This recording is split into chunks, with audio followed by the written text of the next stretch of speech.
Здравейте, банда! Днешното видео ревю на Parkside няма да е за продукт от перформанс серията на марката, нито ще е за продукт пуснат в продажба тази година. Днес ще си говорим за ето този градински мултиинструмент, който по мое скромно мнение е крайно недооценен. За съжаление, никога не е бил пускан в продажба в България.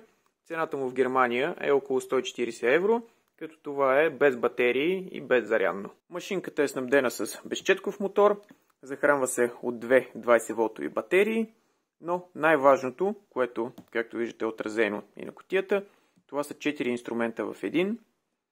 Електрическа коса с корда, електрическа коса с метален нож, хръсторез и верижен трион. Имаме огромно количество части в комплекта, все пак инструмента е 4 в 1. То казвам огромно количество, наистина го мисля.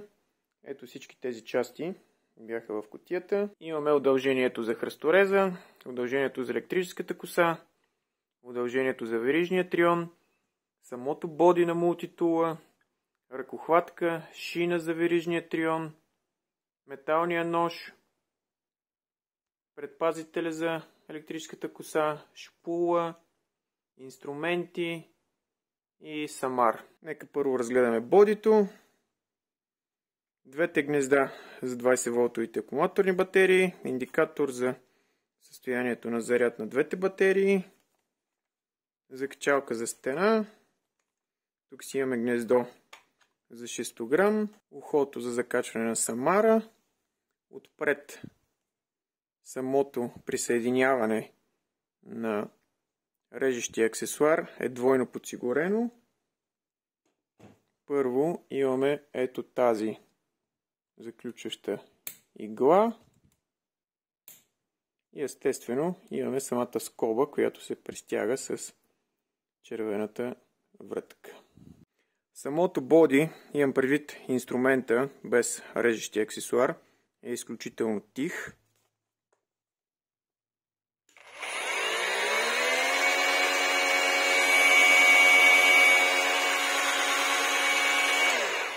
Към него супер лесно се закача ето тази ръкохватка.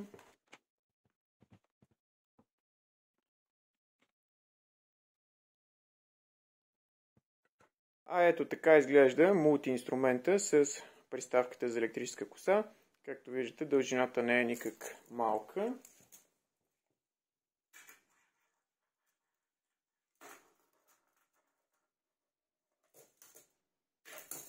Около 1,30 м. Както при много други моторни и електрически коси, имате възможност за избор между метален нож или шпула с корда, като тук кордата не се изважда автоматично при стартиране на машината, както е при другата акумулаторна електрическа коса на Parkside. За да се задейства механизма за изваждане на кордата, шпулата трябва да се удари в земята в ето тази част. Както виждате, металният режещ диск е с диаметър 25 см, а при употребата на шпула с корда, диаметъра на режещата повърхност става около 30 см. Другата по-интересна приставка е верижният трион за клони, който, разбира се, може да го използвате не само за клони, но все пак трябва да имате предвид дължината на шината и мощността на машинката. Както виждате, имаме резервоарче за масло, имаме вградена помпичка, имаме регулатор на количеството масло, което да подава помпичката. Но може би най-интересната функция тук е чупещата се глава. Ето с този бутон можем да регулираме главата в рамките на 90 градуса, което, разбира се, е много полезно при рязването на клони на високо. Дължината на режещата част на шината е около 18 см, а скоростта, максималната скорост на веригата по каталог е 10 метра за секунда, което за верижен трион е малко като стойност, но все пак трябва да имаме предвид, че с това нещо ще режем клони. Последната приставка е ножа за хръсторез, който според Parkside е лазерно заточен. Дължината му е 41 см. Приставката е реализирана по такъв начин, че в един доста широк диапазон може да променя ъгъла си спрямо водещата тръба на мултиинструмента. Нека ви демонстрирам.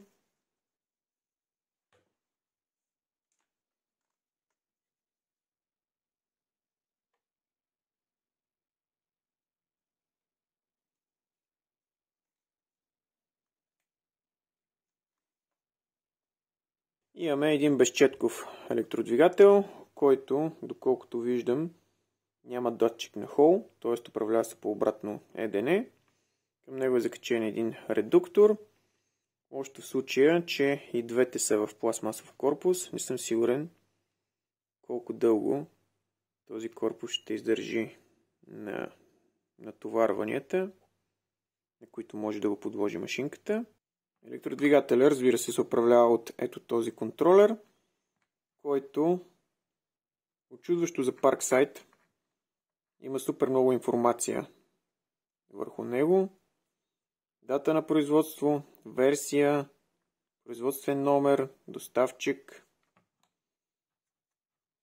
Доколкото виждам, всичко е залято с смола, но все пак имаме един немалък радиатор.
Както видяхте, машинката се справя с доста дебели плевели и будили. 4 амперчасовите батерии издържат около 15 минути в такива тежки условия, но мисля, че това е повече от достатъчно за електрическа коса с хоби приложение. Интересна функция, която не съм сигурен дали се забелязва добре във видеото, е автоматичното регулиране на оборотите. Когато машинката работи на празен ход, оборотите и са едни, а в момента, в който се натовари косене или рязане на клони, оборотите значително се увеличават. Предполагам, че това е някаква функция с цел пестене на батериите.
Както сами видяхте, приставката тип Viridien Trion се справя прилично добре, дори с сравнително дебели и сухи клони.